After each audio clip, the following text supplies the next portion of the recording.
একজন নিষ্ঠুর মানুষ গভীর রাতে নিজের আপন কন্যাকে রাস্তায় ফেলে দিল, কিন্তু পরক্ষণেই তার এই অমানবিক কাজে শাস্তি দিতে হলো। সে ভেবেছিল মেয়েটাই তার দুর্ভাগ্যের কারণ, অথচ সে জানত না ছোট্ট মেয়েটি আসলে সৌভাগ্যের তারকা, যে অশুভকে শুভে পরিণত করতে পারে। পরদিন জন্ম থেকে যে ছেলেটি কখনো কথা বলতে পারত না, সে হঠাৎ ছোট্ট মেয়েটির সাহায্যের ডাক শুনতে পেল। সে তৎক্ষণাৎ ড্রাইভারকে গাড়ি থামাতে বলল, তারপর দ্বিধাহীনভাবে নেমে এসে মেয়েটিকে উদ্ধার করল। ছোট্ট মেয়েটি দেখল এই ছোট্ট ছেলেটির হৃদয় বড়দের থেকেও অনেক বেশি দয়ালু। তখনই সে ছেলেটিকে বাকশক্তি ফিরিয়ে দিল। ছেলেটির মা এগিয়ে এসে জিজ্ঞেস করলেন, এই অসহায় শিশুটি কোথা থেকে এসেছে? হঠাৎ ছেলেটি নারীকে মা বলে ডাকল। নারী বিশ্বাস করতে পারছিলেন না। তিনি ছেলেকে আবার ডাকতে বললেন। ছেলেটি এবারও স্পষ্টভাবে মা বলল।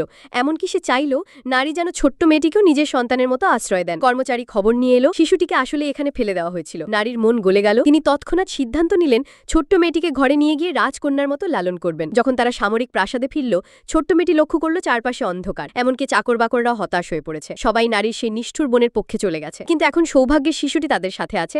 তার উপস্থিতিতেই ঘর থেকে সব অশুভ সরে গেল। এরপর খবর এলো প্রায় 1 বছর ধরে যিনি অচেতন ছিলেন সেই বৃদ্ধা আবার জ্ঞান ফিরে পেয়েছেন। এমনকি তার অসুখ অনেকটা সেরে গেছে। তিনি ছোট্ট মেয়েটির দুঃখজনক কাহিনী শুনে সাথে সাথে সোনার তালা উপহার দিলেন তাকে। সকলেই আনন্দে মেতে আছে। হঠাৎই নারীর নিষ্ঠুর বোন হাজির হলো। সে বিদ্রুপ করে বলল, ছোট্ট মেয়েটি আসলে অবৈধ সন্তান। নারী তৎক্ষণাৎ তাকে তিরস্কার করলেন। যেখান থেকে এসেছে সেখানেই ফিরে যেতে বললেন। নিষ্ঠুর বোন বসে পড়ে উপহাস করতে লাগলো। বলল, নারী এখন শুধু একা বিধবা, এত অহংকার করার কিছু নেই। নারী পাল্টা জবাবে প্রকাশ করে দিলেন যে এই নিষ্ঠুর বোন আসলে অন্যের উপপত্নী। অপমান সহ্য না করতে পেরে সে হুমকি দিল, বিদেশি সৈন্যরা 3 দিনের মধ্যে শহরে প্রবেশ করবে, তখন তাদের পরিবারেরই দাপট চলবে। নারীকে তখন অবশ্যই তাদের লোকজন সহ বের করে দেওয়া হবে। এরপর কি হবে জানতে হলে কমেন্ট করুন পার্ট 2।